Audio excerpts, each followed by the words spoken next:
Sejam todos bem-vindos ao podcast AB2L Talks, o podcast sobre o passado, o presente e o futuro do direito. E hoje estamos aqui com um grande amigo, uma das primeiras empresas que se associaram à AB2L, né, devido à liderança aqui do nosso amigo Eduardo Gil. Seja bem-vindo, Eduardo. Obrigado, Daniel.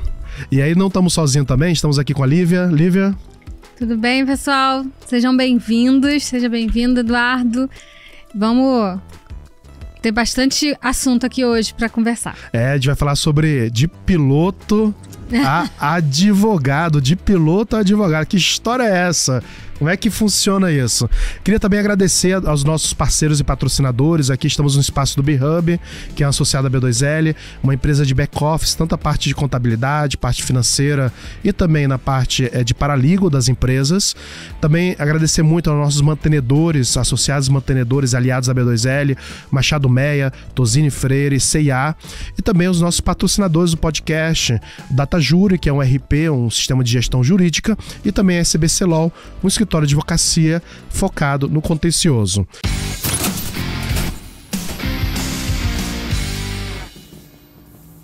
E estamos aqui hoje, pessoal, nada mais nada menos com o Super Eduardo Gil. Muito bem-vindo, Eduardo. Obrigado, Daniel. Obrigado, Lívia. Grande prazer estar aqui. Ótimo. Eduardo, eu queria que você falasse um pouquinho assim dessa... A gente estava aqui nos bastidores conversando um pouquinho, né, que você lá, um jovem do Rio de Janeiro, né, atualmente mora em São Paulo, né, e queria ser piloto. Que história é essa de ser piloto? Foi. Acho que é o sonho de todo adolescente, né? Ser piloto de caça, não é só piloto, ser piloto de caça, né? Top Gun. Foi influenciado? Top Gun, exatamente, né? Como não podia ser o Tom Cruise, eu falei, pelo menos vou pilotar avião, né? Lá em casa eu sou o Tom Cruise, credo. E foi ali minha primeira dúvida, né, de carreira foi essa, né? Assim, vou ser piloto de avião. E aí eu cheguei a estudar numa escola preparatória lá no Rio de Janeiro, que é o Tamandaré, que prepara para concursos militares. E, por sorte, nesse ano que eu ia prestar o concurso, cancelaram todos os concursos do Brasil, né? E hoje em dia eu agradeço, porque realmente eu não tinha nenhuma vocação para ser militar. Eu queria pilotar avião, mas não ser militar, né? E os passageiros também agradecem. Exatamente. Eduardo faz muito bem aqui no chão. Exatamente. Hoje eu prefiro o avião lá atrás, né? Na cabine de passageiros. Cabine de passageiro. Muito bacana. Então você estava lá tentando cancelar os concursos. Aí como é que foi assim por direito? Você tinha alguém da família que era advogado? Como é que foi essa história? Né? Por que não engenheiro? Por que não outra profissão? Sim. Não, o direito sempre esteve presente na minha vida. Meu pai era advogado, meu pai foi juiz, meu pai também trabalhou em empresa. Então eu sempre tive o direito muito presente com os amigos dele. Eu sempre fui muito curioso. Então quando meu pai dava festas, jantares, né, sempre eu tentava ali, era criança que ficava na rodinha dos adultos ouvindo as conversas. E as conversas geralmente, com meus amigos também, muitos ali advogados, acabavam falando de direito. E isso sempre me estimulou muito, né, essa questão de como a sociedade se organiza, né, as regras sociais, esse convívio, né, em sociedade, como é que isso funciona. Essa foi uma coisa que sempre me estimulou, me gerou muita curiosidade, como é que funciona, né? Se você olhar assim, como é que milhões de pessoas decidem morar, né, conviver no mesmo local, e esse negócio no final dá certo. Ou seja, é impressionante. Então isso sempre gerou muita curiosidade. E aí, daí eu acabei direcionado ali para o direito, né? Fui levado aí por essa curiosidade de entender a vida social. Você tinha essas reflexões quando era adolescente, Lívia? Eu gostava muito de entender, assim, como é que funcionava. Eu gostava muito de sociologia. Gostava de entender... Como adolescente, com 13, 14 anos. Como adolescente, assim. Eu gostava muito de ler. Sempre gostei muito de ler. E de entender as dinâmicas, né? Acho que isso é uma coisa que como que essa sociedade, como que essas pessoas se organizam, por que é diferente de mim, olhar essa questão. Vai muito... A gente brinca, até eu estava lendo a entrevista prévia, né? Eu até separei um negócio aqui engraçadinho, que vai muito dessa dinâmica das profissões humanas, né? Todo mundo que é focado em humanas é meio fofoqueiro, né? Você quer saber, você quer entender o que está acontecendo na sociedade. Aí eu peguei um meme que eu tinha me lembrado e aí eu trouxe. Que todas as profissões humanas são especializadas em fofoca, né? História, que eu fiz um semestre de história, né? Gostava muito. São os fofoqueiros do passado, né? A sociologia é a estrutura da fofoca. Como é que funciona? E a psicologia é ter acesso à fofoca. E o jornalismo, a apuração da fofoca. E o direito mistura tudo. Mistura tudo. Exatamente, né? exatamente. E aí a gente traz essa dimensão, assim. Acaba que quando você tem essa aptidão, né, para sociologia, para história, você acaba trazendo tudo isso para dentro do direito, né? Mas obviamente que isso não é tão profundo lá atrás, né? Mas isso começa muito assim naquela... Eu tô me achando estranho aqui nessa roda aqui, porque eu era adolescente e tava preocupado se ia ter sol ou não no final de semana. Não, mas aposto quando também chegava teus pais, ele falava, não pode fazer isso. E você se perguntava por que não pode, né? Onde é que tá escrito que não pode? Então, acho que todo mundo passa por essa fase de questionar as regras sociais, né? Sim. Acho que os primeiros livros que eu li quando era criança era do Menino Maluquinho. Eu acho, vários livros que eu li foi quando eu tinha 14, 15 anos, o Harry Potter. Mentira, Daniel. Harry Potter, e só, eu acho que foi basicamente isso. Eu acho que só quando eu fui entrar na faculdade, na universidade, eu comecei a entrar nesse mundo da vida acadêmica, assim. Não era muito de ler, não, eu. Não era muito de... Meu pai tinha alguns livros e eu era um adolescente meio... E eu gostava de ficar lendo. Hoje eu olho e falo, nossa, como é que eu li esse livro? Que hoje eu for ler e falo, nossa, não tem nada a ver. Tipo, Saramago, ensaio sobre a cegueira. Eu também lia, Obrigado no Colégio eu lia. Não, mas não era do colégio, era do meu pai. E eu peguei pra ler, e aí, tipo... E seu pai levava você, quando o seu pai foi juiz, ele levava você pra sessões? Não, na verdade ele largou a magistratura antes de eu nascer. Então, eu já sou filho temporão, meu pai já tinha bastante idade quando eu nasci. E aí ele já tinha largado já há algum tempo, que na época não era tão... Não tinha tanto glamour na magistratura. Ah, era?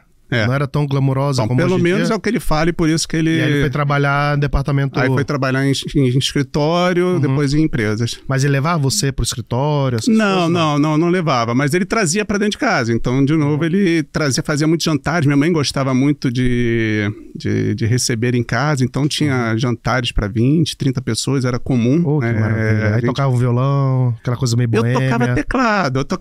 Eu arranhava no teclado ali. Um pianinho, teclado, muito ruim, mas mãe não gosta, botava pra tocar na frente de todo mundo.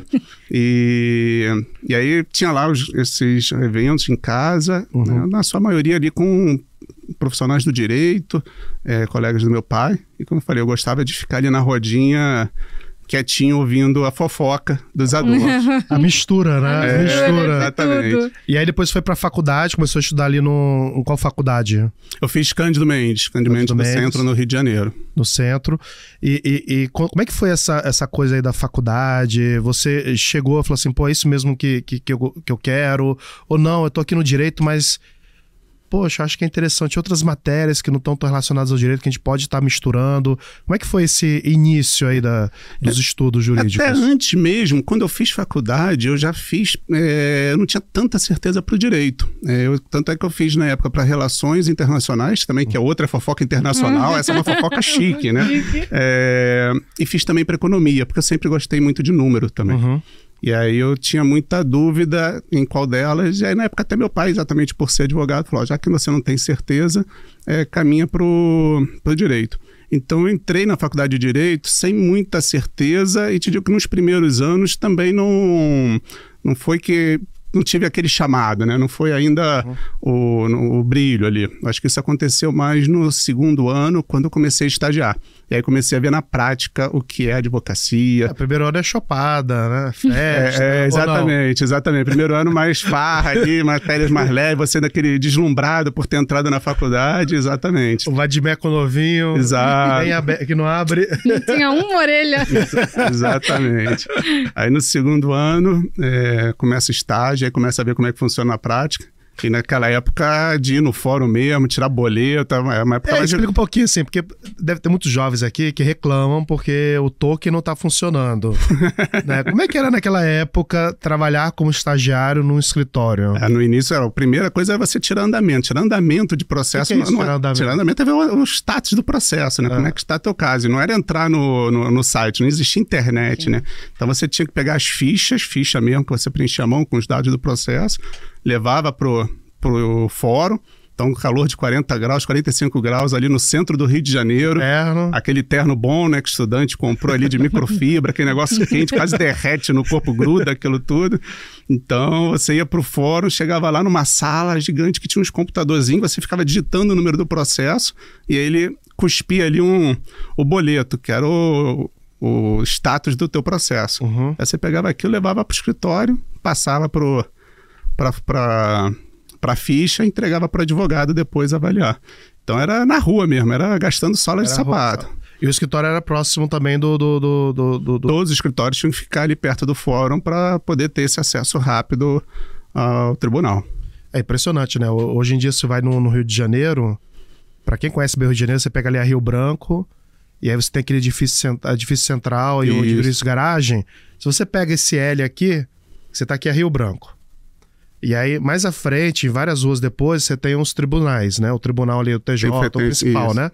Se você pega ali do edifício garagem pra cá, tá tudo vazio. Pra trás ali. Tá tudo. Não tem... É que não faz mais sentido, né? E o meu escritório era na frente do prédio da Avenida Central. É um prédio que tem ali bem em frente, no 17º andar. Então, a primeira escola que eu tive ali do que é ser advogado. E aí, que mais? Como é que era? Era servia cafezinho, participava dos processos, ia tirar? Como é que era? A gente servia cafezinho, né? De estagiário naquela época servia cafezinho. Então, você ia... Aí você fazia carga de processo. Então, o advogado olhava esse boleto e entendia se precisava dar uma olhada no processo como um todo. E o processo como um todo, de novo, não estava digitalizado. Era o processo mesmo. Então, você ia lá no fórum, tinha que ou tirar xerox, deixar a carteirinha, levar para tirar xerox, ou fazer a carga dele para levar pro escritório. E aí voltava pro escritório carregado de processo embaixo do braço. E você lembra algum perrengue dessa época aí?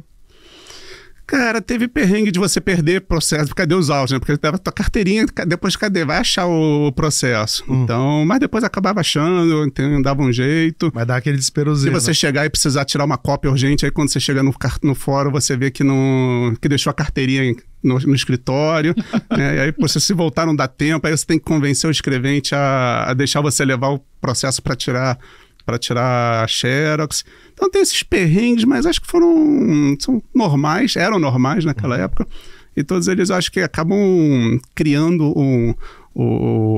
esse comportamento de resolver problema, né, e de você não superar esses obstáculos. Tem que fazer acontecer, né? Tem. Tem que resolver o problema, fazer acontecer. Exato. Que eu acho que é uma habilidade que muitos gestores buscam, né, na hora de contratar seus colaboradores. Está até conversando nos podcasts que vai passar da Simone, que ela fala que o grande desafio é esse, né, da pessoa deu um problema, né, e não simplesmente falar, agora tá com fulano. Não, calma aí. Não é que tá com fulano, até não resolver o problema, não tá resolvido. Tá resolvido. Você assume a responsabilidade por resolver aquele problema, né? Então... E aí, nesse período de estágio, você trabalhou em vários escritórios, era focado mais em uma matéria em outra? Não tive nesse escritório, mas também fiquei rápido ali. Fiquei 1 ano e pouco, e aí depois eu já migrei para a empresa. E aí fui para Souza Cruz também como estagiário. Já como estagiário na Souza Cruz? Já como estagiário. E aí, como é que foi essa jornada aí na Souza Cruz? Aí passei lá por várias áreas, eu entrei no escritório, eu tinha trabalhado em um trabalhista, né? Eu fiz trabalhista, fiz civil, um pouquinho de família, que o escritório tinha de tudo. Na Souza Cruz eu entrei direto na área de contratos. Então foi uma experiência bem diferente, né? E que hoje também acho fundamental um advogado conhecer de contratos, né? Saber como funciona, enfim, como é que é a estrutura de um contrato, como é que se redige cláusula, como é que se lê um contrato. Então, fundamental. E aí ali também uma oportunidade, na época, a Souza Cruz, com grandes eventos, Free Jazz Festival, Carlton Dance, grandes comerciais, e a área de contratos participa de tudo, né? Acho que também a área de contratos talvez seja no jurídico a área mais fofoqueira, porque ela tem que estar envolvida em tudo, né? Aliás, o tema do podcast vai ser fofoca, né? Vai acabar sendo... mas de fato, porque tudo numa empresa, ela passa por contrato, desde a compra de insumo, né? Compra de serviço, venda de produto, tudo ali é contrato. Então a área de contratos sabe de tudo que está acontecendo. Você lembra de alguma propaganda interessante, que teve alguma dificuldade, algum problema, alguma coisa relacionada? Porque era um período que se podia fazer amplamente, né, divulgação. Podia. Ou do festival de jazz. Como é que funcionavam esses bastidores aí? Cara, era muito legal, porque você tinha os contratos com os artistas, né, globais. Então você ficava sabendo de antemão quem vinha. Você tinha com a produtora, então ia ter um free jazz ou um Hollywood rock. Você já sabia que vinha um Rolling Stones, você sabia que vinha um grande artista para um free jazz. Então você já ficava sabendo de antemão e ficava sabendo quais eram as exigências desses caras, né? Não me lembro de nenhuma, então... eu ia perguntar isso agora, tô curioso aqui. Tô me segurando para perguntar. Não me lembro mais de nenhuma, mas você via isso tudo ali, né? Então você... E nas propagandas, a mesma coisa. Como falou, a Souza Cruz era famosa por fazer grandes comerciais. Comerciais ganhavam prêmios internacionais. Então, com a Mir Klink indo filmar na Antártica e toda a estrutura para a produção disso, né? Na Antártica? Então teve um comercial do Hollywood que ele escalava, que eram uns montanhistas escalando um iceberg na Antártica. Então... E foi gravado lá em loco. E o Mir Klink era o consultor e foi gravado lá. Então, assim, e vários. Tinha de carro no deserto. Eram coisas... E você chegou a participar de algum... Não ia. Eu era estagiário. Advogada, na época, os advogados às vezes iam para Los Angeles, iam pro... Tem que estar lá, o advogado tem que estar lá, caso tenha algum problema. Mas eu ficava só fazendo contrato ali, na época. E como é que se organizava os contratos naquela época? Era tudo no papel, guardava em arquivos? Tudo na mão, tudo no papel ali, fazia, né? Já tinha computador, mas não usava nem Word na época, era carta certa. Então você tinha que dar comando, tinha que dar comandos ali para redigir. Aí logo depois chegou o Word, então já facilitou um bocado. E tinha que carimbar os contratos todos e rubricar, né? Para o advogado rubricar. Então... bem diferente do que é hoje. Quando era criança, sei lá, acho que tinha uns 9, 10 anos, e aí meu pai colocou na aula de informática. Só que a gente tá falando aí, apesar de ter essa carinha de jovem aqui, eu já tenho uma certa idade, né?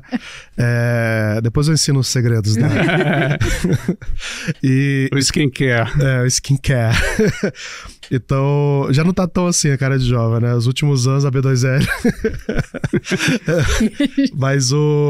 Mas assim, eu me lembro que a gente tava lá e era ainda tela monocromática. Tela monocromática verde. E eu me lembro que eu cheguei lá e fui dar os comandos, ligou o computador. Já tava ligado, na verdade, eu não liguei, né? Tava ligado. Depois eu descobri que você ligar o computador, você tinha que meter o disquete. O disquete para dar o start no computador, né? Dar o boot. Era o disquete de boot. Aí o computador ligava, aí você tirava e aí tinha que... E aí ensinava os comandos, né? Copiar copy da pasta tal para a pasta tal os arquivos. Então não tinha. Aí quando saiu o Windows, que era tudo colorido, nossa senhora. Foi uma revolução. Né? Facilitou drasticamente a vida do estagiário. Mas foi uma frustração, porque assim, eu me lembro muito bem que no monocromático, a primeira coisa que eu fiz, estava a tela ligada, eu cheguei cedo, eu cheguei quase 1 hora antes, né? Que eu tava emocionado. Porque a gente via aqueles filmes, né? De computador, as pessoas conversando com o computador reagindo. Aí eu coloquei, oi, tudo bem? Sou Daniel. Qual o seu nome? Aí apertei Enter. Isso demorei meia hora, né? Porque era... Catando milho. Apertei Enter. Saiu nada. Eu falei assim, o que é isso? E aí eu achava as aulas chatas pra caramba, um montão de comando, um montão de coisa. Criança, né? Imagina. Você já estava em 2023 falando achando que estava falando com o chat GPT. Exatamente. Por isso que quando eu vi o chat GPT ano passado pela primeira vez, eu quase chorei de emoção. Era isso que eu procurava. Demorou só 40 anos. Exatamente. Mas tinha no escritório, tinha uma área de digitadores, ou seja, porque os advogados faziam as petições na mão e mandava para o grupo que ficava só digitando, porque era complicado, né? Não era uma atividade fácil você usar o carta certa, esses comandos todos. Então você tinha um time gigantesco só de pessoas para ficar digitando. Tinha um time só para isso. E como é que você vê hoje em dia o jurídico de hoje em dia comparado com o de antigamente?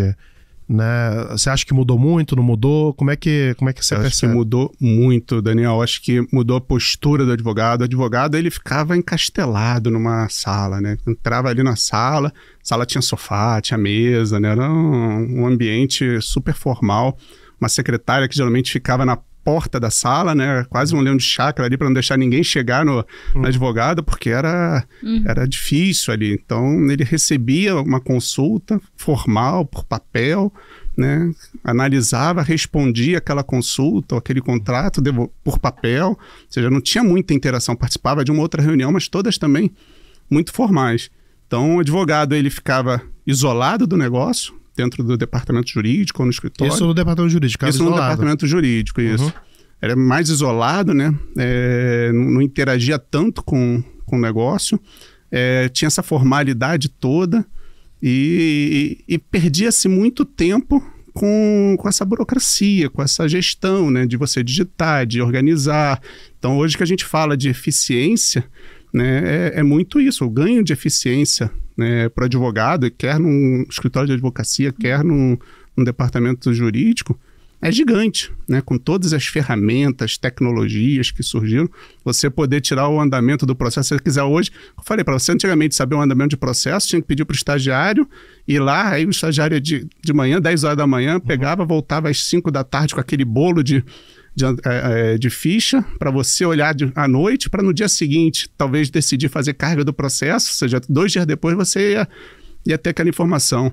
Cara, hoje você pega o celular, em 5 segundos você tem essa informação.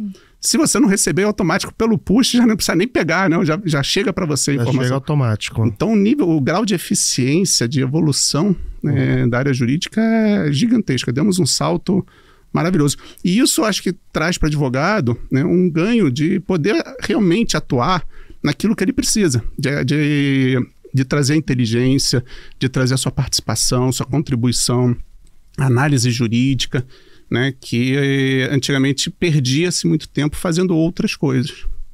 E apesar desse ganho de eficiência, né, você fala, e o advogado focar mais naquilo que é próprio do advogado, por que você acha que ainda existe um certo receio na hora de estar inovando dentro do departamento jurídico? Né? Seja na adoção de tecnologia, seja na adoção de novos métodos de gestão de pessoas, gestão de tarefas, processos. Você percebe isso ou não? Eu ainda percebo, ou seja, acho que muito menos do que era, ou seja, 20 anos atrás, então nem se fala. 10 anos atrás já estamos muito melhor, acho que há 5 anos atrás também já melhoramos. Eu tenho certeza que nos próximos anos mais e mais advogados vão se abrir para inovação, para eficiência, enfim, para novos modos de atuar. Então, eu acho que exatamente por esse pensamento anterior, né, de como era a advocacia, eu acho que por um medo de errar, né, o advogado tem medo de errar, até porque quando a gente erra dentro do processo, o impacto é muito grande. Então, o advogado ele é moldado para não correr risco. Então, na hora que a gente sai da atividade jurídica, mas pede para inovar em outras frentes, no dia a dia do escritório, do departamento, a gente ainda não tem essa mentalidade. É diferente de pessoas de outras áreas, né, de marketing, em outras áreas, que eles não têm tanto medo de errar e por isso não tem tanto medo de inovar. Porque a inovação, ela pressupõe que você vai errar, né, e que você com isso vai aprender e vai evoluir. Então acho que tem muito dessa parte. Hoje eu não acredito que tenha, como antigamente, o medo de inovar ou de fazer diferente pelo status que antigamente tinha. Porque antigamente o advogado tinha também um status, né, que de semideus, um sacerdote. Exatamente, que ele queria preservar. Hoje eu acredito que não tenha mais isso. Acho que não existe, não tem espaço para isso mais na advocacia, né? Você fala assim desse espaço para o erro, né? É óbvio que o advogado ele não pode errar num processo, num contrato, num prazo, né? Imagine, dependendo do tipo de empresa, no caso da Modeleza, pode ser erro de milhões, né? Ou bilhões, não vai errar nisso. Mas quando você fala de espaço para erro, a que você se refere assim? E como é que você cria esse espaço para experimentação, para o novo, dentro do seu departamento jurídico? Então você pode ter em relatórios, você pode ter em sistemas de consulta, você pode ter em várias outras frentes que estão ali na tua atividade meio, né, que não está na tua atividade fim. Então você consegue fazer isso. Você pode até começar a experimentar algumas coisas na sua linha de frente, então em controle de prazo, né, em sistemas de processo. Então você consegue também fazer ali, mas sempre mantendo um backup. Então você inova, traz um modelo novo de trabalho e bota um sistema ali de backup caso aquele primeiro não dê certo. E aí você vai acompanhando. Então você tem formas de fazer isso para você ir testando. E você testa pequeno, né? Testa num grupo menor até melhor, né? Para você conhecer melhor a inovação, porque outra coisa também que é fato, nenhuma solução está 100% adaptada à tua dor, ao seu problema. Então você tem que testar para você identificar como melhorar, como fazer essa adaptação, antes de você fazer a adoção final para toda a sua operação. Eduardo, você tocou num ponto que eu acho que assim, é essencial. O que eu vejo, geralmente, que eu acho que é um grande obstáculo dentro do departamento jurídico, não só departamento jurídico, em escritórios, é que eles não querem abrir espaços para experimentação e prototipar novas soluções. Eles querem, eu não tenho nada, agora eu quero ter tudo. Né? A gente vê isso, né? Na B2L a gente tem mais de 40 departamentos jurídicos que são associados à B2L. Né? Na época que você era diretor jurídico da Mil, foi uma das primeiras empresas, junto com a Klabin, com a Suzano e a Mil. Ficou ali entre as 3 primeiras empresas a se associarem à B2L, enquanto a B2L ainda estava nascendo, né? Ainda não era tudo que nós somos hoje em dia. E ainda falta ainda, né? Mas eu sinto isso. Aí, por exemplo, a gente vai fazer um Demo Day e os associados podem fazer Demo Day. O que é Demo Day, pessoal? Demo Day a gente mapeia quais são as dores do departamento ou do escritório, vamos para o mercado, que são as Lawtechs, Legaltechs, e aí tem todo um processo seletivo de várias etapas, onde você vai conhecer as principais empresas que podem atender a essa sua necessidade. Só que toda vez que a gente, e a Lívia também sofre, a gente fala assim, cara, escolhe uma coisinha. Né? Não, mas eu quero tudo, eu quero... Quer resolver a vida, eu né? quero resolver, mas não vai resolver. Fala assim, e geralmente departamento jurídico tem times muito enxutos, né? Eles acabam terceirizando muito para escritório de advocacia. Eu falo, você tem recursos? Você tem dinheiro? E aí eu vejo problema, muitas vezes eu vejo. Departamento jurídico quer inovar, diferente de escritório às vezes. Quer fazer diferente. Mas aí não tem dinheiro, às vezes ele é visto dentro da empresa como um patinho feio, como um centro de problemas e custos. Como é que te muda isso? Segundo ponto, às vezes quando tem recursos, não tem um time, né? Porque tá todo mundo tão atolado de serviços, e é justamente essa pessoa que não tem recursos, não tem time, ele quer conhecer 12 empresas. E no final aquele processo não vai dar certo. Qual a sua experiência? Como é que você tem feito? E você teve à frente, né, diversos departamentos jurídicos, Souza Cruz, a Mil, agora a Mondelez, a gente está falando de multinacionais, empresas gigantescas. Como é que você tem feito esse processo de inovação dentro do departamento jurídico? O que tem da... O que você fez de errado e falou assim, caramba, não vou repetir. Acho que é bom também, se você se lembra, assim, cara, eu fiz isso e foi horrível. Agora eu tô fazendo assim. Tá.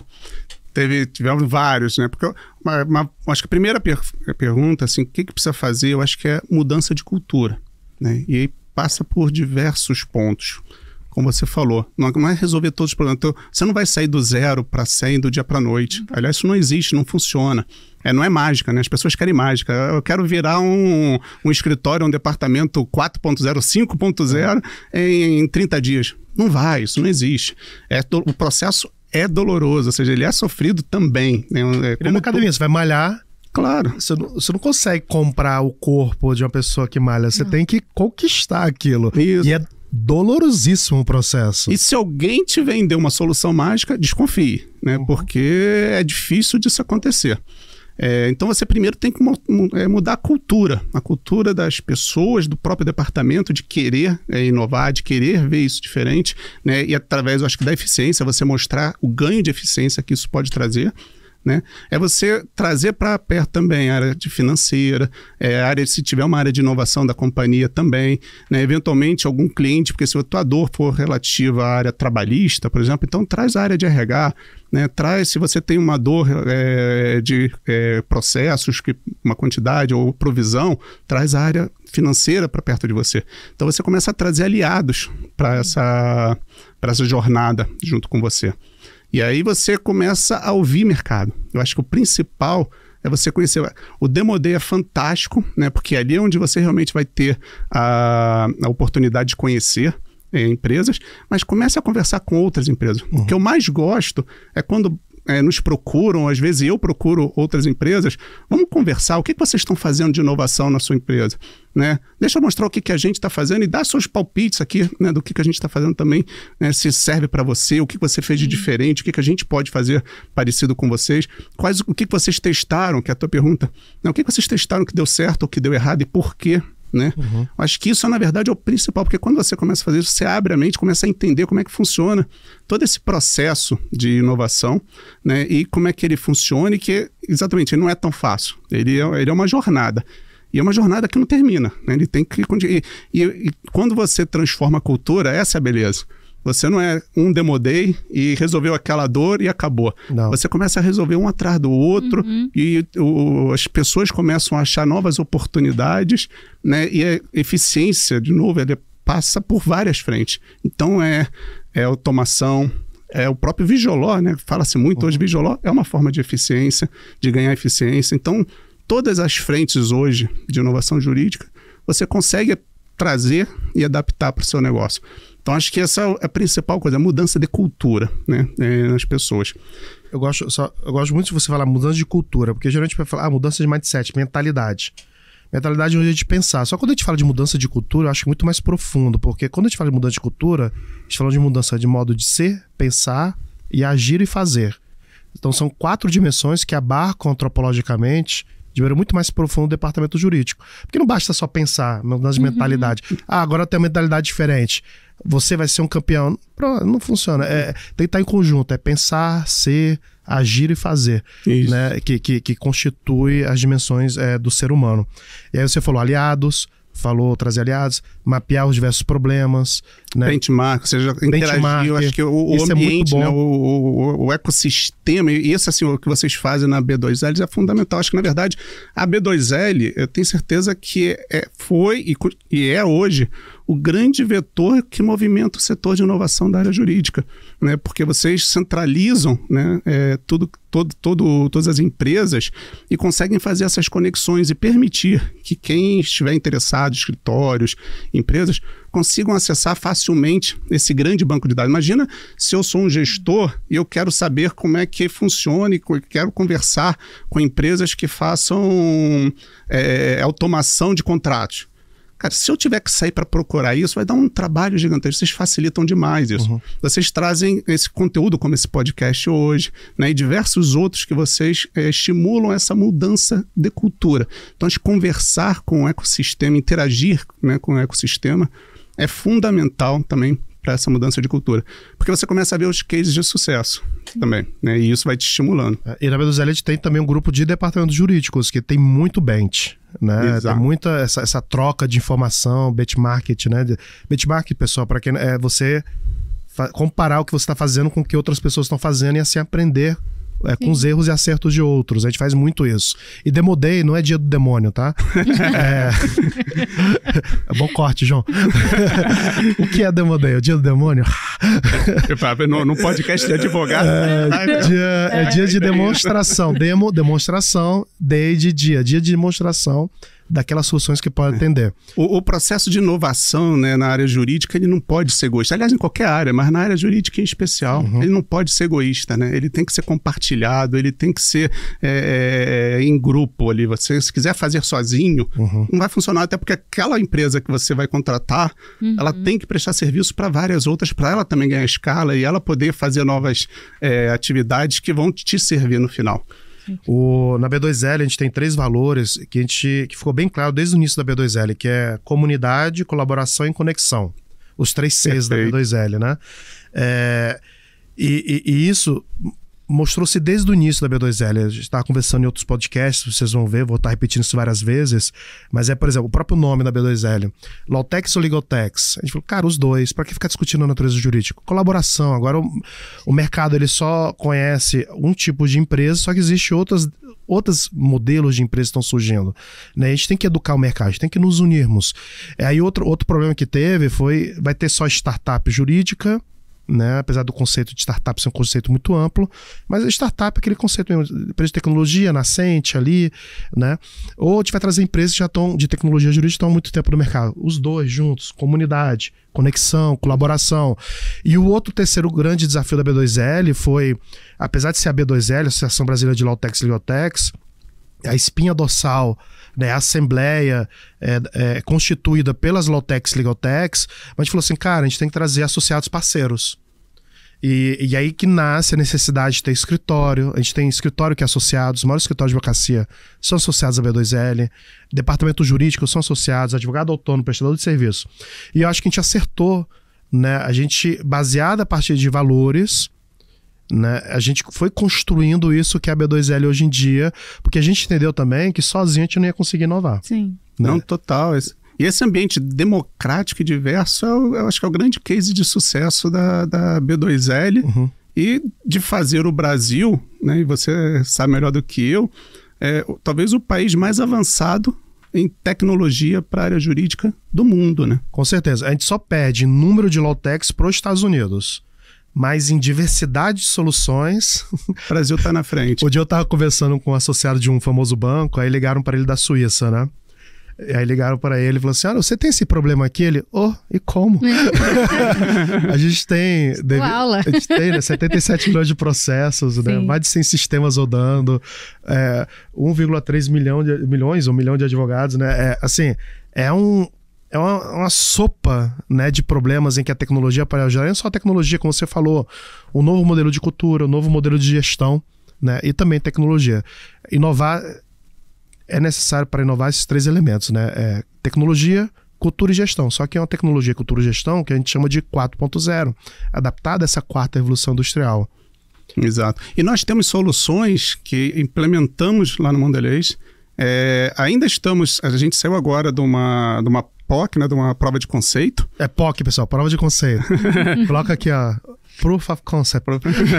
Então a gente fez agora uma POC, estamos fazendo a implementação do sistema ali, do projeto, mas nossa empresa lá no Reino Unido, e olha só, estamos falando do Reino Unido, um país também super avançado em tecnologia, né, na área jurídica também, pediu para conhecer e também querem testar uma solução brasileira, né, em fase de teste no Brasil, eles também querem testar lá no Reino Unido. De qual categoria de solução? De gestão de consultas para o departamento. Então, como as outras áreas consultam o departamento jurídico. Olha que bacana. Porque geralmente o que acontece, especialmente quando é multinacional, chega aqui, usa essa ferramenta de contratos, né? Usa essa ferramenta de divisão de tarefas. Hoje em dia... A gente está exportando solução. Boa. Pô, excelente case, hein? Excelente case. E nós vamos novamente, pessoal, para a Inglaterra em outubro. Então a gente esteve ano passado na Inglaterra, a gente visitou os maiores escritórios de advocacia, visitamos a Law Society, né? A gente foi conhecer um modelo que é diferente de justiça e de direito, que eu acho que tem algumas coisas que a gente pode estar trazendo para cá. Na Inglaterra realmente é sumamente inovadora, né? Eu participei do Marco Legal das Startups, que é outro trabalho que a B2L faz, parte regulatória, né? Muito forte. E, por exemplo, o Sandbox é um conceito da informática que nasce na Inglaterra e que a gente traz, né, para o Brasil dentro do Marco Legal das Startups. Está sendo usado também nos Estados Unidos. Então, essa referência em relação à inovação e tecnologia é muito forte lá. Exatamente. E aí você me perguntou também cases que não deram certo, né? Tem muitos que dão certo e a gente gosta de falar, mas tem muitos que não deram certo. E isso faz parte do processo e a gente tem que entender isso como algo natural e saber aprender com esses erros, né? Saber aprender com esses cases, né? Porque não são erros, são cases que por algum motivo não deram certo. E teve um que eu acho que foi mais significativo, eu tive vários, tá? Mas eu acho que um foi mais significativo, que ainda há uns 4, 5 anos atrás enfrentava uma situação com muitos processos judiciais e precisava montar um banco de dados, uma jurimetria. Na época estava começando a falar de jurimetria, né? Algumas empresas já começavam a fazer isso. E a gente montou junto com uma grande empresa de tecnologia. Eu não vou falar os nomes aqui, não sei o quanto que a gente pode falar de nome de empresa, fazer aqui o merchan delas, né? Eu adoraria falar, porque acho que merecem, né? As boas empresas. Então vou até falar da outra que eu comentei. Pode falar. Gestão de consulta é a Asquiliza. Né? A Asquiliza, da Alex Design, do Guilherme. Isso. Então estão lá. Eu acho que os cases de sucesso eu vou falando, os nomes que não deram certo eu vou... Pode ser. Preservando aqui, até porque não foram... Embora não tenha sido por culpa deles, mas... não é bom associar, né? Sim. Acontece isso também, a gente pode até falar sobre isso, né? Mas aí conta isso. Então a gente jurimetria... montou junto com uma grande empresa de tecnologia global. Vamos arrasar. Projeto gigantesco, gastamos tempo, reuniões. Gastamos dinheiro, montamos um baita data lake, né? Um banco de dados. Começamos a utilizar ali modelos preditivos, a desenhar modelos preditivos para entender se ia ganhar ou perder a ação. Cara, ficou lindo. Ganhou prêmio internacional. Foi gente nossa receber prêmio nos Estados Unidos como um dos melhores cases de tecnologia daquela empresa gigante na área de tecnologia, e não só da área jurídica, tá? Geral. Então, baita case, mas que não funcionou, né? E aí, por que isso não funcionou? A gente não conseguiu avançar com o projeto. Porque ali a gente pensou primeiro em tecnologia do que na solução. Então a gente começou a falar sobre a tecnologia. Eu quero inteligência artificial. Eu quero inteligência artificial, eu quero modelo preditivo, sem antes entender qual é a minha dor, né, qual é a minha solução, onde é que eu quero chegar, e fazer e desenhar muito claramente esse roteiro, essa jornada, para você saber o que vai aplicar, né, o que vai fazer em cada caso. Tanto é que até hoje, quando a gente começa a discutir, né, casos novos nossos, né, o que eu falo muito, cara, tecnologia é a última coisa que a gente vai decidir. Como é que a gente vai resolver esse problema? Sim. Se for por tecnologia, ótimo, mas não necessariamente vai ser uma tecnologia que vai resolver nosso problema. Às vezes é uma coisa muito mais simples. Às vezes é tão simples quanto parar de fazer. Né? Já surgiu o caso das pessoas falarem, não, mas eu tenho um problema aqui que eu tenho que fazer um relatório, que o relatório ocupa muito tempo, que eu consumo dados de várias frentes, que eu tenho que pegar informação daqui, dali, leva tempo para aparecer. Quero fazer um sistema que vai automatizar isso, vai preencher sozinho. Para quê? Para que esse relatório? Precisa dele? Né? Então, talvez seja melhor, vamos parar de fazer o relatório do que tentar automatizar isso aqui tudo. Cara, eu acho lindo isso. Fala, desculpa. Não, é muito legal estar falando isso, porque o pessoal às vezes vem pro Demo Day, né? Não, a gente quer o Demo Day, a gente precisa, porque a gente quer implementar uma inteligência artificial, a gente quer implementar...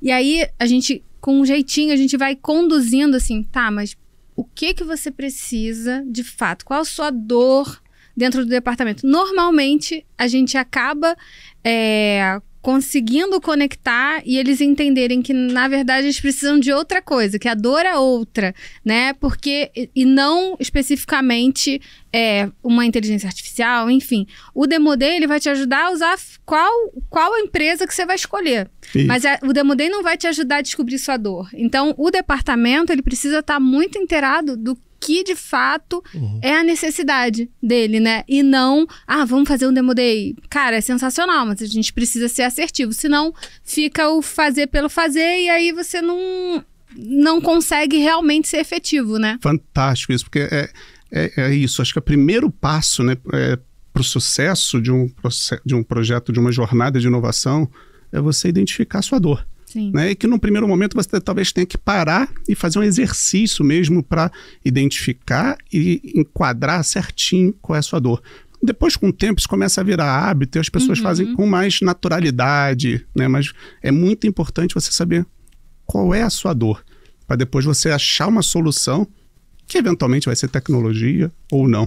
No caso aí do projeto esse de predição, não deu certo porque fazia a predição errada ou o projeto no final não foi entregue? Então, acho que a tecnologia na época não estava avançada o suficiente para aquilo que a gente queria. Então a gente se propôs a buscar essa tecnologia, né, e tentar desenvolver a tecnologia para o nosso processo. E não funcionava, simplesmente não conseguia, demandava muito esforço, muito custo. Então, chegou um momento que a gente falou, que não está funcionando, vamos ter que ir por outro caminho. Mas por isso, porque a gente focou em tecnologia, né? E não percebeu que, olha, não dá. E até outra coisa, né? Você tem que saber o que te serve, qual o tamanho do esforço que você consegue fazer. Sim. Porque você querer ser um desbravador e implementar algo completamente novo, né, é muito bacana, é muito bonito. Mas isso também vai gerar um esforço muito maior por sua parte. E aí entra de novo a B2L, aí entra de novo o benchmark, para você saber o que outras empresas, né, outros escritórios fizeram, né, o que deu certo, o que deu errado, por que deu errado, para você não sair do zero. Você já parte ali de um... É uma postura de humildade, né? Somos, como dizia, acho que Newton, Pascoal, não me lembro agora, que somos como anãos em costas de gigantes, né? Ou seja, existiram outras pessoas que tiveram aqueles mesmos problemas, né? Como é que eles resolveram? Pode ser que não tenha resolvido, mas beleza, pelo menos eu busquei na comunidade a possibilidade de ver se existia algo. Na filosofia, você falando aí adorei esse exemplo do contrato, da pessoa reclamando que tinha que fazer um relatório, eu falei assim, será que precisaria fazer o relatório?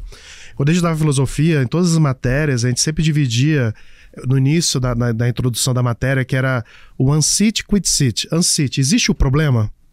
né? Ancite, latina, existe problema? E esse problema é legítimo? Não é só se existe. Existindo, ele é legítimo? E aí o quid sit, qual é a natureza desse problema? Vamos agora destrinchar para descobrir o que é o problema. E muitas vezes a gente faz isso, né? A gente pula essas duas perguntas iniciais e já damos por descontado que o problema, ele existe, ele é legítimo e que já sabemos como é que ele é. Né? E aí todo esse processo de como você chamou, de jornada da inovação, ele é importante. Outra coisa que você comentou, que é partir da dor, né? Qual é a minha dor? Pessoal, quando a gente fala de dor, qual é o seu problema que você tem, né? E aí eu levaria isso para um próximo nível. Muitas vezes, dentro do escritório, um departamento, quando eles vão analisar qual é a dor, eles olham qual é a dor dos advogados. No meu ponto de vista, posso estar errado, não é a fórmula matemática, deveria partir de qual é a dor dos clientes. No escritório, seus clientes do dia a dia, as empresas ou a pessoa física, no caso do departamento jurídico, os clientes internos ali, os outros setores. Porque quando você parte do problema de qual é a dor do meu cliente, do financeiro, do marketing, a percepção de melhora é muito maior. Porque no direito também a gente tem essa maneira de ser muito intestinal, né? Autorreferencial. Eu quero melhorar a minha vida. Ah, mas, cara, tá melhorando a tua vida, mas tu tá gerando um conjunto de processos de consulta, por exemplo, que tá atrapalhando a vida de todo mundo. Sim. Ah, mas pra mim vai ser mais eficaz, SLA vai ficar perfeita, não sei o que, sim, mas tá uma merda pra todo mundo. Pra todo mundo tá ruim. Pra você tá ótimo, né? Chega bonitinho, né? E aí, como é que você vê isso, né? Isso você poderia dar um exemplo de como você, e aí eu acho que o foco da pergunta é como o departamento jurídico pode gerar soluções e que melhore o modelo de negócios da empresa como um todo. Que não seja mais visto apenas como o departamento do não, o patinho feio centro de custo, o cara que é intocável, né? Na época que a gente usava os ramais, né? E toca lá o ramal do jurídico, o pessoal começa a tremer, a gente fez besteira, né? Como é que a gente consegue fazer essa mudança? E se você poderia dar alguns exemplos de como você, seja nas empresas que você já passou e na atual, gerou soluções que geraram mais dinheiro para a empresa, ou não só geraram mais dinheiro, mas diminuíram prejuízos, ou melhorou a vida, né, dos outros departamentos e as outras pessoas, que não só o jurídico. Sim. E aí eu concordo contigo que o principal é a gente buscar soluções que não apenas agreguem valor para o advogado, para a área jurídica, mas também para a empresa. Mas resolver e melhorar a vida dos advogados também é fundamental, né? Até para abrir espaço na nossa agenda. E aí a gente carrega esse modelo antigo de trabalho, e aí quando a gente para ver, tá um monte de gente fazendo um monte de relatórios, apresentações, para que isso serve? PowerPoint, né? Para que isso serve? Então, acho que você tem que abrir o espaço. Eu acho que também isso faz parte do processo de inovação, porque como a gente falou, não é solução mágica. Você não faz um demo day numa tarde e da semana seguinte você está com uma tecnologia implementada. Alguém vai ter que implementar isso. E vai levar tempo, e vai dar trabalho. Então, para isso também, para você ter mais tempo, e provavelmente não vão te dar mais recursos, mais gente para fazer isso, você vai ter que usar os recursos que tem que abrir espaço na agenda das pessoas. Sim. E aí eu acho que primeiro, é que nem voltando da aviação, né? Primeiro bota máscara de oxigênio em você, né? Abre espaço na agenda do teu time, na sua agenda, se livrando daquelas tarefas que não agregam valor. E tem muita coisa nisso, né? E aí depois você consegue focar em ajudar os demais. E às vezes até é importante até a liderança muito ter essa mentalidade, porque às vezes a gente gera trabalho que não precisa, né? E gerar uma relação de confiança com o time, até para o time poder falar, olha, para que isso? Porque às vezes foi até o gestor que pediu aquele negócio e o time só vai fazendo. Né? Eu já fiz várias vezes, já cansei de implementar relatórios, né? E pedir relatórios que depois... Sim, nem eu usei. Então, a gente testamos, né, de novo, não é que deu errado. Deu certo para entender que aquilo não era necessário. Sim. E para de fazer, porque a burrice é continuar fazendo daquela forma que não estava funcionando. Então, fazer abrir a agenda das pessoas para participar desse processo. E aí você começa a construir as dores, né, do departamento, da área e como você influencia para outros casos. Nós tivemos um caso muito interessante lá na Mondelez, que a gente recebia algumas autuações de uma agência reguladora específica, e aí não vou abrir qual é, mas que a gente não... E a área responsável por cuidar dessas autuações não conseguia manter o controle e a gestão, porque era difícil de acessar, era difícil de obter, e não era o foco deles. Isso ficava meio que perdido ali. Então era um problema que depois isso se transformaria em um problema jurídico, mas na origem não era um problema jurídico, era um problema da outra área. Mas o jurídico, como já estava com essa cultura de resolver problema, e aí de novo a importância de você ter a cultura da inovação, porque quando ela está implementada, você olha para os problemas de uma forma diferente, mesmo que os problemas estejam em outras áreas, né? Então o time, olhando aquela dor na outra área, falou, eu consigo resolver, a gente consegue resolver isso. E aí fomos buscar um parceiro, né? E o parceiro foi a Brobot, uma outra solução também, outra associada aqui da B2L, que implementou um processo de automação de acesso ao site dessa agência, captura das informações com envio automatizado para a área. Então, com isso, reduzindo drasticamente o risco, né, e o problema que não era do jurídico, resolvendo o problema de outras áreas. Então, o jurídico começa a virar um viabilizador de soluções, né? E aí começa a ter mais recursos, começa a ser visto pelas outras áreas de uma forma diferente. Como um parceiro, né? Eu acho que essa é a grande mudança que deve ter no departamento jurídico, né? Esse departamento que é capaz de gerar soluções para as outras áreas. A gente teve agora também na B2L, a gente tem na B2L o certificado do Departamento Jurídico 4.0, onde a gente dá os critérios mínimos, né? O feijão com arroz, para a partir daí você construir essa cultura de inovação, esse modelo de gestão de inovação, esse modelo de tecnologia relacionado à inovação. E buscar solucionar a questão. Você tem ali você chega no final, num processo judicial ou numa questão administrativa que eventualmente você vai receber uma multa, alguma coisa nesse sentido, e você pode simplesmente opinar e solucionar aquilo ali, ou não, peraí, por que isso está sendo gerado, né? Fazer o caminho inverso. Isso, análise de causa raiz, exatamente. Né? E aí, justamente, auxiliar as outras áreas, que acho que essa é a tendência, né? Isso que tem acontecido dentro dos departamentos jurídicos. Sensacional esse que você trouxe. E é muito, né, de novo, a mudança do comportamento do advogado de antigamente para o de hoje. Talvez o antigamente, como você falou, ele fosse dar um parecer dizendo que as chances de ganhar ou perder, né, ou ia fazer a defesa daquele processo administrativo. Só que não está olhando para a causa daquele processo, como é que para aquilo ali. Né? Então, hoje, do advogado corporativo, se exige isso. Né? E para isso você tem uma mudança também muito grande de forma de atuação. Para isso, o advogado tem que sair do castelo, tem que sair da sua sala, né? E tem que estar conectado com o negócio para entender o que está acontecendo lá. Porque anteriormente, se eu soluciono lá atrás, eu como advogado não tenho mais espaço. Então, se eu solucionar o problema dessa área, eu vou perder meu emprego. O que eu vou fazer, né? E hoje o olhar é totalmente diferente. Total. É o medo da inteligência artificial, né? Vai substituir o advogado, né? Grande besteira.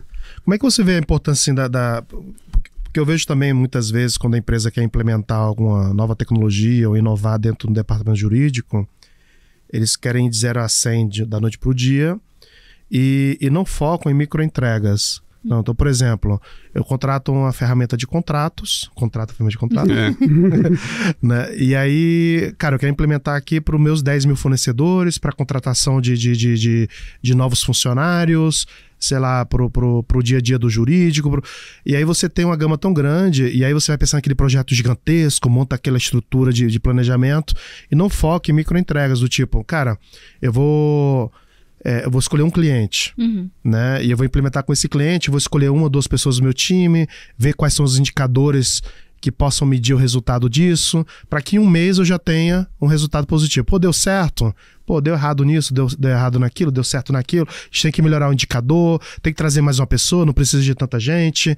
Pô, e aí vai dando aquele feedback contínuo, de entrega contínua. Como é que você vê isso no dia a dia do departamento jurídico? É possível, não é possível?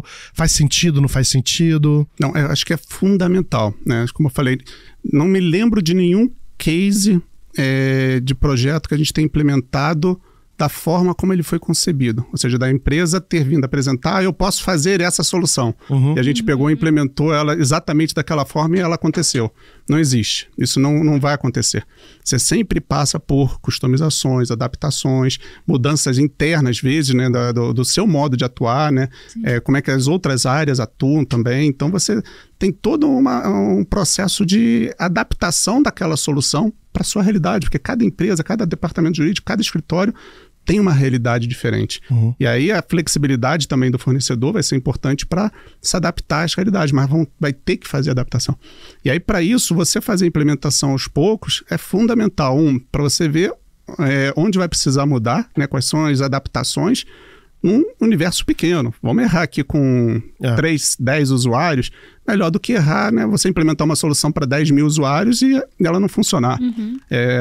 E aí depois você vai fazendo escala. Por isso que todo esse conceito de startup que vem, que a gente falou MVP. MVP, POC, né? De você fazer depois a implementação faseada desses projetos. Isso é fundamental. E, de novo, isso vai levar tempo. Você vai fazer 1 mês a primeira POC, talvez 2 meses para implementar um piloto ali num grupo menor. E você vai, ao longo do tempo, expandindo isso e fazendo os ajustes necessários para não ter um grande problema na frente. E aí sim vai ter pequenos problemas ao longo do caminho que são muito mais fáceis de você Isso vai vendo também os frutos, né? Vai vendo os resultados, vai vendo as coisas que estão dando certo. E aí não fica aquele negócio, daqui 2 anos a gente vai ver o resultado disso. Claro, claro. E como você falou, achei bem interessante, né? Nenhum momento, nenhum projeto, aquilo que foi contratado foi entregue no final. Mas você comentou, ao mesmo tempo que tem que ir adaptando, você também comentou logo no início que não existe nenhuma solução que é perfeita. E aí, como é que funciona quais são os seus critérios ao longo dos seus anos de experiência para o mínimo para que aquela solução possa rodar, já que não existe uma solução que atenda 100% das necessidades de um departamento jurídico? Sim, e que também isso é importantíssimo, Daniel, porque você tem que saber onde você quer chegar, né? A gente tem que saber de onde vamos sair, é aí a dor, e onde é que a gente quer chegar. Até para você ver se foi um sucesso ou não, né? E até para você decidir no meio do caminho se para aquilo dali, porque às vezes você pode estar indo por uma direção diferente que não vai resolver aquela tua dor inicial. Então você tem que também saber se vai parar, né? E quando parar algum projeto. E aí, de novo, a gente volta à importância da dor. Eu acho que a definição da dor é fundamental no processo de inovação, porque ela vai te dizer o que você vai implementar, né, e quais são os critérios de sucesso. Porque no final tem que resolver aquela dor. Né? Você não pode, não, estou com um problema aqui de um relatório e no final sair com uma solução que te entregue uma jurimetria, que não era a tua dor original, né? Vai te entregar apenas um visual law, um negócio que vai ficar mais bonitinho, né? Que é outro perigo que a gente tem. Né? Porque às vezes também a gente se encanta com a tecnologia, a gente se encanta com tantas soluções bacanas que tem por aí, que a gente está achando o máximo aquilo ali, e aquilo não está atacando a tua dor, né? Você pode estar aquele relatório que era a tua dor, no meio do caminho você pode estar fazendo um relatório lindo, mas continua dando o mesmo trabalho ou até mais trabalho do que você tinha antes. Mas agora ele está só bonitinho. Então não tá resolvendo a tua dor. Então tem que ter esses cuidados, né? E aí a dor vai ser fundamental. Você ali definir qual o teu problema e onde você quer chegar. Né? Uma pergunta que eu tenho assim, mais de dúvida histórica, né? A gente vê dentro dos departamentos jurídicos...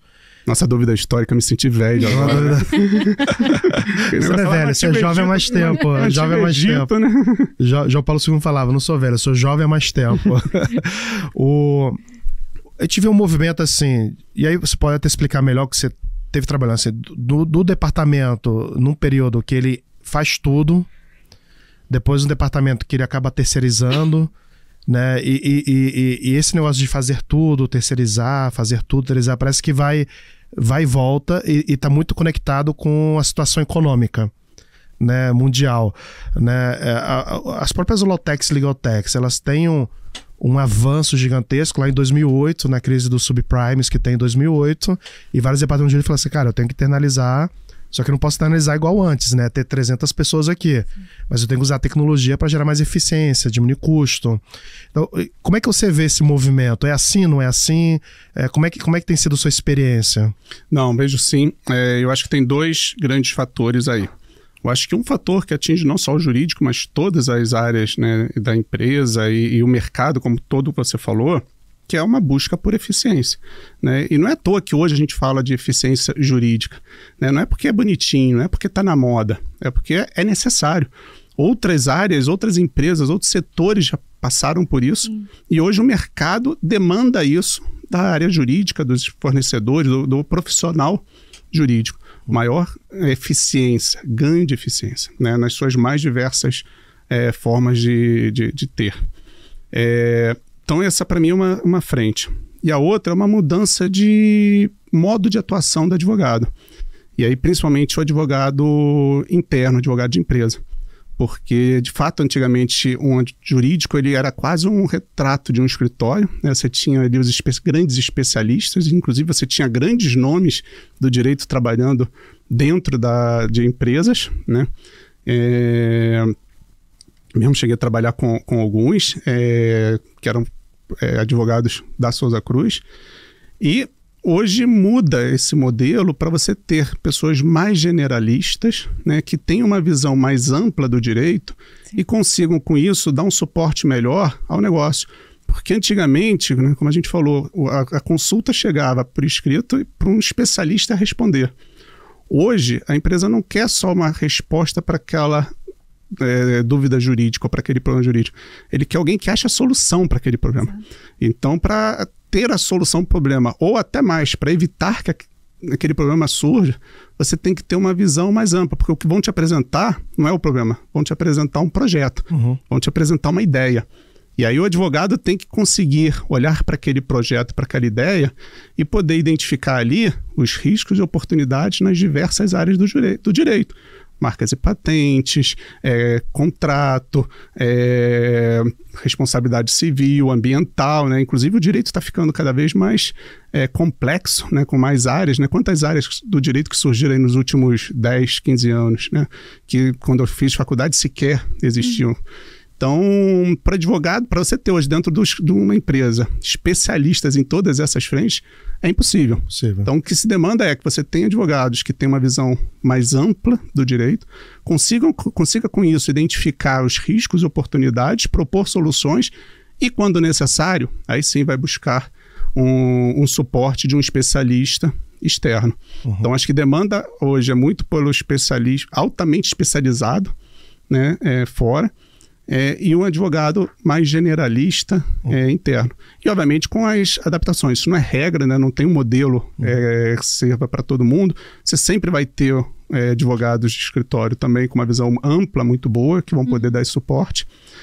E você vai ter dentro de algumas das empresas, algumas áreas, alguns profissionais também com uma visão mais especialista. É muito comum você ter, por exemplo, tributário, né, dentro de empresa, você tem que ter um especialista, até porque a loucura do modelo tributário brasileiro exige que você tenha um especialista ali, né? Vários hiper especialistas. Exatamente, não tem jeito. Então você vai ter ali, dependendo se a tua empresa tem um contencioso muito grande, ou talvez você precisa ter um especialista. E aí cada empresa, dependendo da sua realidade, vai adaptar o seu quadro de pessoal, o seu suporte àquela realidade.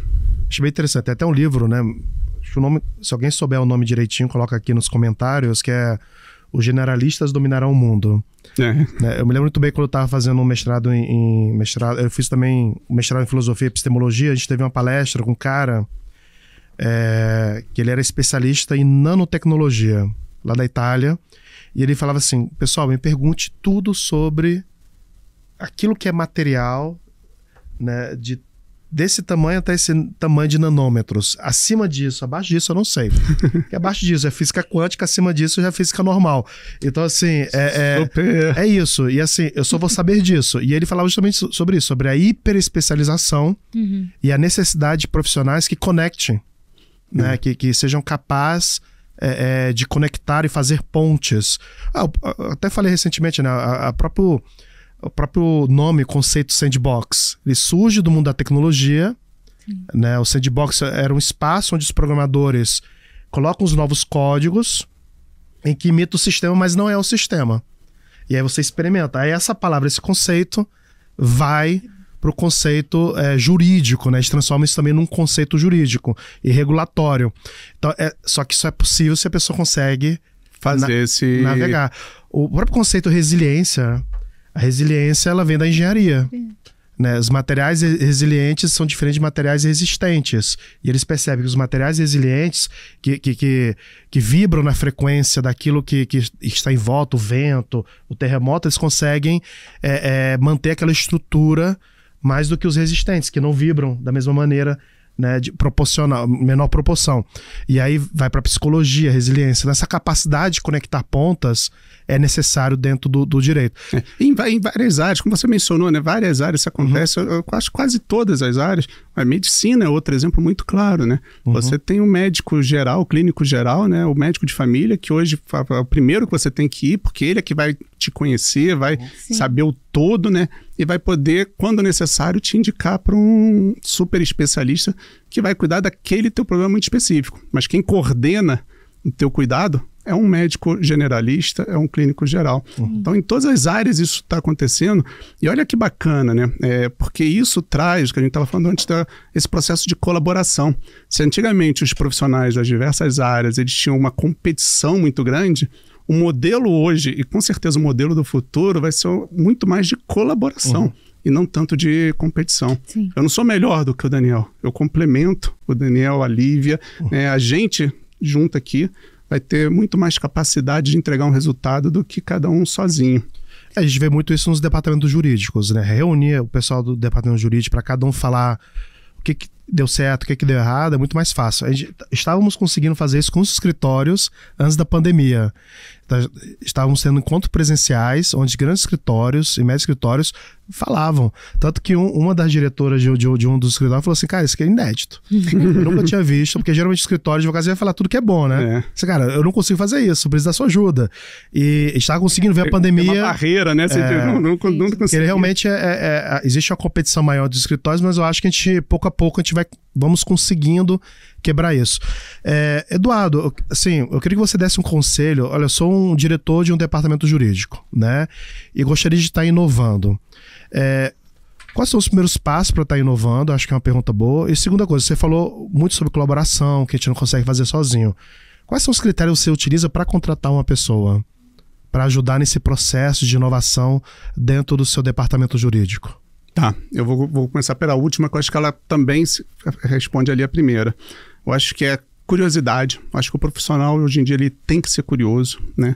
Ele tem que querer entender o que está acontecendo. O mundo está mudando. Não adianta, você não vai conseguir passar a sua vida profissional com aquilo que você aprendeu na faculdade e parou ali, né? Você tem que continuar evoluindo, então você tem que querer ver o que está acontecendo no mundo, tem que ter essa curiosidade. Eu acho que uma outra coisa, exatamente, a capacidade de interagir com outras pessoas, de colaborar, de trabalhar em equipe, né? Você tem ainda espaço para aquela pessoa que é mais introspectiva, que vai desenvolver aquele trabalho sozinho, sim, todo mundo vai ter que fazer isso, mas você tem que ser capaz de interagir. Porque você vai precisar interagir com colegas, né, do teu escritório, do teu departamento, vai ter que interagir com o teu cliente, com outras áreas, enfim, com outras empresas para benchmark. Você tem que fazer isso. Hoje o mundo não permite que você não interaja mais. Então acho que essas são as duas grandes fortalezas que uma pessoa precisa ter e que eu busco, né, na hora que a gente está selecionando pessoas. E aí, obviamente, a formação. E aí, na verdade, a formação hoje, menos aquela formação que a gente tinha antigamente, não tem que ser uma faculdade de primeira linha, né, tem que ter inglês fluente, tem que ter, porque, de novo, isso tudo é tecnologia, a informação, não é nem tecnologia, mas a informação disponível hoje, né, consegue suprir. Mas a característica de você ser curioso, buscar resolver problema, aliás, esse é outro ponto, né? Você não basta ser curioso. Eu quero saber o que tem de errado ali. Tá bom, tô sabendo.